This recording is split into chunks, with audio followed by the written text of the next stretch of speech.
করে মাদ্রাসা শিক্ষা বোর্ড থেকে বিষয়গত এখানে অংশগ্রহণ করতে হবে। আল হাইয়াতুল উলিয়া লিল জামিয়াতুল কওমিয়া বাংলাদেশ কওমিয়া মাদ্রাসা শিক্ষা বোর্ডের প্রতিনিধি এখানে রাখতে হবে। এদেশে ৯৫ লাখ মুসলমান, এই মুসলমানদের ইচ্ছা প্রতিফলন হয়ে যায় ইসলামী স্কলারদের এখানে অংশগ্রহণ নিশ্চিত করতে হবে। যদি এটা করার না হয় আমরা এই কমিশনকে মেনে নেব না। এর জন্য যদি আমাদের পুনরায় আন্দোলন করতে হয় আমরা করব। আমাদের গত আন্দোলনকে, এই বিপ্লবকে আমরা বিফলে যেতে দেব না।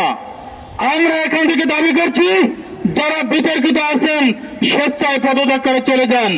যদি না যান, জাতীয় শিক্ষক ফোরাম কেন্দ্রীয় কমিটির পক্ষ থেকে যেই তালিকা দেওয়া হবে তার মধ্য থেকে ইসলামী স্কলারদের অংশগ্রহণ করতে হবে।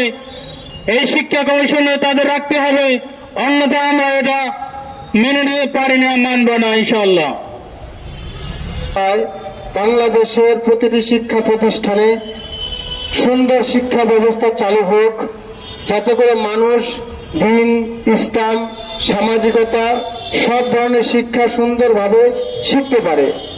এজন্য জাতীয় শিক্ষক ফোরাম দীর্ঘদিন পর্যন্ত শিক্ষা সিলেবাসে যে অসঙ্গতি ছিল এগুলোর বিরুদ্ধে সবসময় আলোচনা, সমালোচনা, গঠনমূলকভাবে আন্দোলন করে আসছিল। তো দেখা গেছে আমাদের আন্দোলনের কারণে আজকে একটি শিক্ষা কমিশন গঠন করা হয়েছে। কিন্তু যে শিক্ষা কমিশন গঠন করা হয়েছে, জাতীয় শিক্ষক ফোরাম মনে করে এই কাজের জন্য যাদেরকে নিয়োগ দেওয়া হয়েছে, দায়িত্ব দেওয়া হয়েছে, তারা যোগ্য নয়। এখানে আরো যোগ্য ব্যক্তির সংযোজন প্রয়োজন। এজন্য আজকে জাতীয় শিক্ষক ফোরাম কেন্দ্রীয় কমিটি এই দাবি নিয়ে মানববন্ধনের উপস্থিত হয়েছেন।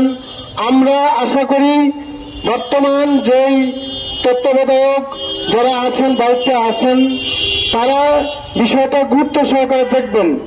আপনারা এমন কোনো কাজ করবেন না যেটার দ্বারা দেশের মানুষ বিভ্রান্তিতে পড়ে যায়, যার কারণে দেশের মানুষ বিভিন্নভাবে দাবি নিয়ে রাস্তায় নামতে হয়। এমন কাজ আপনাদের থেকে এদেশের মানুষ আশা করে না। অতএব যখনই কোনো সংগঠন বা কোনো ব্যক্তি, কোনো মানুষ, কোনো জনগণ কোনো দাবি নিয়ে রাস্তায় নামে, আপনারা এই দাবিগুলোকে খুব সুন্দরভাবে গ্রহণ করে যাচাই বাছাই করে উপযুক্ত ব্যবস্থা যদি নিতে পারেন, সেটা হবে আপনাদের জন্য সাফল্য। আশা রাখি আজকের এই মানববন্ধন থেকে যেই কর্মসূচি, যে ঘোষণা, যে দাবি আজকে আমাদের বর্তমান তত্ত্বাবধায়ক দায়িত্বশীলদের কাছে দেওয়া হবে, আপনারা গুরুত্ব সহকারে এটা দেখে এর সুষ্ঠু সমাধান করবেন, এই আশা ব্যক্ত করে আমি আমার বক্তব্য শেষ করছি।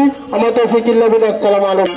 কেন্দ্রীয় কমিটির উদ্যোগে আয়োজিত আজকের এই মানববন্ধনে উপস্থিত মোহতারাম সভাপতি, সেক্রেটারি সহ কেন্দ্রীয় এবং মহানগর নেতৃবৃন্দ সকলকে জানাচ্ছি ঢাকা মহানগর উত্তরের পক্ষ থেকে আন্তরিক শুভেচ্ছা ও মোবারকবাদ।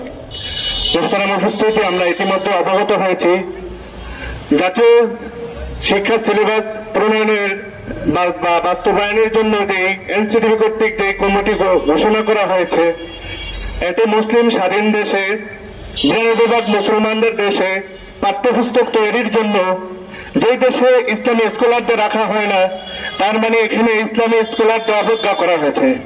আমরা অতি দ্রুত জাতীয় শিক্ষক ফোরামের মাধ্যমে উপদেষ্টা মহোদয়দের কাছে আবেদন করব, এই দেশের ধর্মীয় অনুভূতিতে আঘাত হানবে বা ধর্মীয় পাঠ্যপুস্তকে এবং সিলেবাস প্রণয়ন করবে, যেই সিলেবাস এদেশের ধর্মীয় মুসলমানদের বাচ্চারা পড়বে, আর সেখানে স্কলারদের রাখা হবে না, এটা আমরা জাতীয় শিক্ষক ফোরাম মানতে পারি না।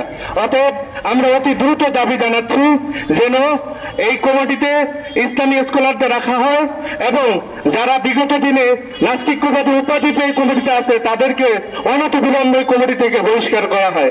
এই আশাবাদ ব্যক্ত রেখে আগামী আন্দোলনে সকলকে একত্রতা ঘোষণা করার আহ্বান জানিয়ে আমি আমার সংক্ষিপ্ত বক্তব্য শেষ করছি। আসসালামু আলাইকুম ওয়া রাহমাতুল্লাহ।